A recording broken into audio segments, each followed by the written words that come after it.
Welcome to okay TV. This is Kavya. Today news updates ఇప్పుడు చూద్దాం. Cigarette తయారీలో కీలకమైన అంశం. కొందరు సిగరెట్ కోసం నెలకు వేల రూపాయలు ఖర్చు చేస్తున్నారు. ఈ సిగరెట్లను దేనితో తయారు చేస్తారో తెలుసా? అవును, పొగాకు ఆకును మెత్తగా కట్ చేసి శుద్ధి చేసి కొన్ని అదనపు పదార్థాలతో కలిపి కాగితంతో చుట్టబడిన సిలిండర్ లోపల పూర్తి సిగరెట్ను తయారు చేస్తారు. అయితే సిగరెట్లోని ప్రధాన పదార్థాలలో ఒకటి ఎలుకల రెట్ట అని తాజాగా అధ్యయనం వెల్లడించింది. ఆశ్చర్యం ఏమీ లేదు, ఎందుకంటే ప్రపంచ ప్రఖ్యాతిగాంచిన ఐవరీ కాఫీని ఏనుగు పేడతో తయారు చేస్తారని తాజాగా మరో అధ్యయనం వెల్లడించింది.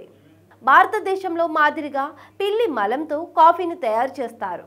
ఏది ఏమైనా వీటిని అంగీకరించవచ్చు, కానీ పూర్తిగా అసహ్యకరమైన తదుపరి సమాచారం ఏమిటంటే సిగరెట్ ఫిల్టర్లలో పంది రక్తం ఉపయోగించబడుతుంది. నెదర్లాండ్స్లో జరిపిన ఒక అధ్యయనంలో 185 సిగరెట్ కర్మాగారాల్లో పంది రక్తాన్ని ఉపయోగిస్తున్నారని తేలింది.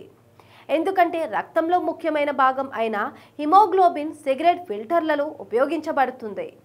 నెదర్లాండ్స్లో జరిపిన పరిశోధనలో హిమోగ్లోబిన్ పంది రక్తం నుండి తీసుకోబడింది మరియు సిగరెట్ ఫిల్టర్లలో ఉపయోగింపబడింది. గ్రీస్లోని ఒక సిగరెట్ తయారీదారు కూడా పిగ్ హిమోగ్లోబిన్ వాడుతున్నట్లు అంగీకరించాడు. అంతకు ముందు కూడా చౌకైన సిగరెట్లలో ఆస్పెప్టాస్ మరియు చనిపోయిన ఈగలు ఉన్నాయని తేలింది.